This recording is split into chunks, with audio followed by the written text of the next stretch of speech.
Guys, in this video I'll be showing you guys how to deliver results for your SMMA clients and how not to churn them, right? Because we both know here, with the right strategy in place and with the right systems in place, you will get them the desired results that they want. Now, if you need help finding these systems and if you need help implementing the winning strategy, right, just drop me a DM down on my Instagram. I'll leave my link down below. So guys, let's get straight to it. As I said earlier in this video, I'll be showing you guys how not to pump your dump your clients and actually retain them, right? So first things first, most people think that when it comes to running ads, right, you must follow this simple process. You have an ad, then you have like a lead form, excuse my handwriting, and then you're taking them to some sort of landing page.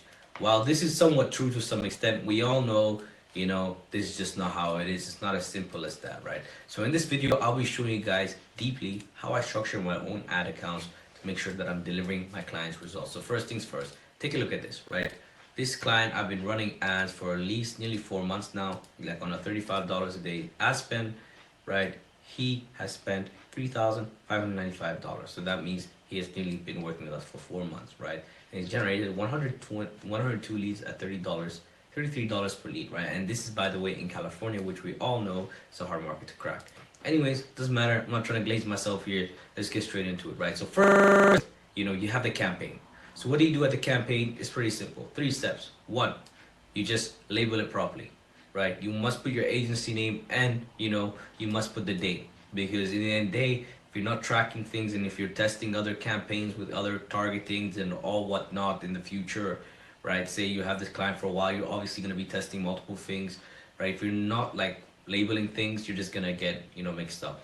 Another thing, the next thing, turn on Advantage Campaign Budget Plus. This because Facebook is going to target the people for you. You don't have to do it manually, believe me. As long as, like, if you're advanced and you have like all, really know what you're doing when it comes to ads, so you do it manually, do it manually. But if you don't, use Advantage Campaign Budget Plus. And here you just insert the daily budget that I require. For example, for this client, it's $35 a day, maybe for you 50, right? 100 or whatever it is, right? So that's pretty much it at the campaign level. Next thing is, making the ad set, right? And when it comes to the ad set, you want to first make sure that you're putting the label properly again. So always label it according to the targeting you're using. If you're using broad targeting, put broad, right? If you're losing interest, put interest, because, say you're testing one targeting, you're going to test another one. So you want to know which targeting you're using, right? Just so you can actually just be organized in the end of the day, right? Next thing is you're going to click instant forms. We're not using landing pages. In the end of the day, when it comes to running ads, especially in the first one, you want to give you want to give the impression that you're actually getting results for your clients. And when your clients see a lot of leads coming in, they're gonna be like, oh shit, like this guy's actually delivering me results. Maybe some of them are shit, but most of them are gonna be good. It all depends on the way you structure your ad copy, your creative and lead form, and I'll get into that afterwards, right? So here we have Facebook page. Just select your Facebook page or your client. If they don't have one, obviously create it for them, right? Maximize the number of leads. Is always going to be a performance goal. Like I said, in the end of the day, the goal is to get them as many leads, right? If you're not doing that, like, they're just going to be unhappy and they're going to leave you, right? So turn this shit off. Don't make this shit be turned off, right? It's only going to waste your money, because Facebook ads, just always find ways to just waste your money, right? Next thing is here, you want to put the budget and schedule, right? So let's say you're running ads, you always want to put the budget and schedule on the next day according at 12 a.m. so that it can spend the whole budget in the whole window of the day. If you put it at 3 p.m., for example, it will spend from 3 p.m. the next day. And like, it's not going to be the most efficient way to spend your money. I mean, it's not really that deep if you do, but I'm just saying, like, if you want to, just, do it the proper way, right? Next thing here is make sure you're not on Advantage Plus audience, right? If you are, it will look like this. It will look a bit different. Make sure to switch to original audience preferences. Reason being, like, believe me, some mentor of mine told me in the past, turn that shit off, right? It's gonna get you bad results, and it worked, and I listened to him. So I suggest you guys do it, right? I don't know the real reason, but for me it worked. So here you just put the location of your client, age, gender, targeting if you do have ones. But for me, I'm just running it broad. I don't really touch it much, right? If you do touch it too much, right, in the end of the day, you're just gonna frick it up as beginner. Like, a lot of people just overcomplicate as they're like staring at all the metrics, doing this and doing that. Like, just calm down. and just let Facebook do its thing. You get me? Next thing is the creative, right? Creative copy and lead form, and this is where it gets. This is the final part. So when it comes to creating the creative, first things first, always label accordingly, and depend. Now that here's the next thing. Depending on your budget, you want to know how much. So if you're spending up to like $50 a day maximum, like anything below $50, like test 5 creatives maximum. If it's up to 100, then like test like a couple more. So obviously, the more budget you have, the more you can test, right? Obviously, it doesn't mean you can't test so many creatives. Like when you have a small budget, it just will take you more time to get results. And obviously, within 1 month, like seeing tangible results with such a limited budget and multiple like testing, right? It's just gonna mess you over in the long run, right? So next thing is here you select your page, right? Here's the juicy bit. So like let's go to copies, right? So I want you guys to test 5 copies, right? 5 headlines, description, call to action. The more you test, the better results you're gonna get because obviously always gonna be more optimized, right?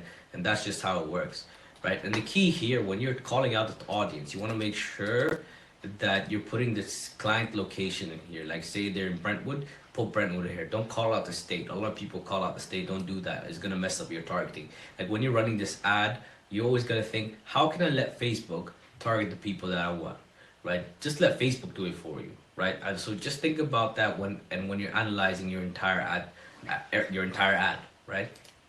The next thing, the copy has to be very efficient and straight to the point, right? If it's like all over the place and if you're showing too many things in the copy, right, the targeting is gonna get confused and you're gonna get placed in learn limited and you're just gonna get bad results, right?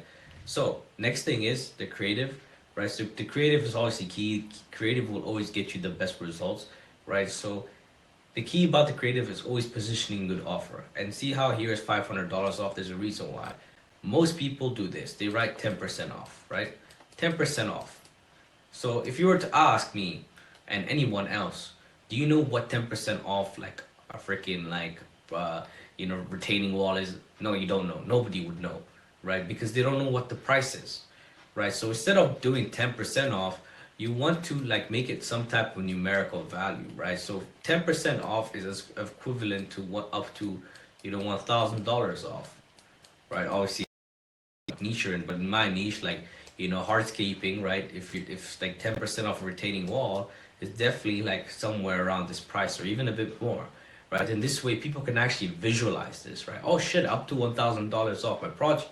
That's actually a lot of money, right? I want to click on this ad and I want to learn more, right? So you want to make things like these little small adjustments is definitely going to entice people to actually just click on your ad, and work with you, right?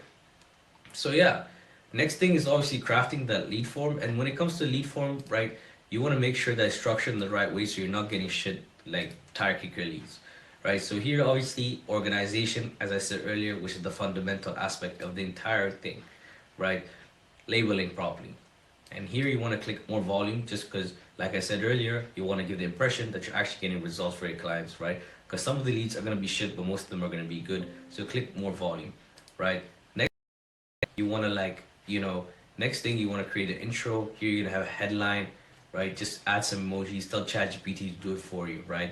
And you're gonna click list and list out a few USPs so that you can get the prospect enticed about like why they should work with you.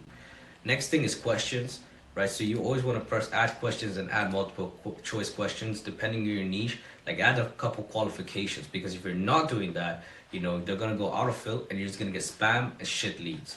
Right, so you want to do, for example, in my case, like what service you're interested, what are you looking to get started, what is your budget, right? For me, that's important, right? Because the more friction you add to the lead form, right, the better results you're going to get because the people who are not interested and just want to click the button because it's that easy to click on autofill, right, they're not going to like waste their time and click certain things, right? And here you're just going to put the autofill details that you need, email, phone number, full name, address, zip code, whatever your client needs, right?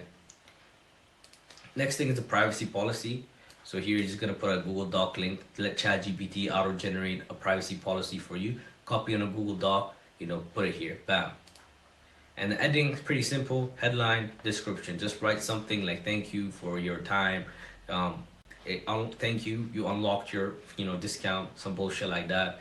and here you're gonna put a mini description, right? It's just pretty straightforward, and you could put a call to action here. You know, either go to website, call business, you know, whatever. It's not really important. Like after this, it's not really important. But usually, I just put web like that way they can see like a portfolio of the client's work, right? So that they actually think it's like a legit business and not some like, you know, spam scam type of thing. Because most people online, you know, in America, especially if you're working with them, they're still like kind of skeptical about all this online type marketing, right? So that's pretty much it. So that's pretty much it when it comes to actually delivering your clients results on Facebook advertising. So if you want to learn more, if you need help implementing these systems, right, DM me on Instagram for my one-on-one mentorship program.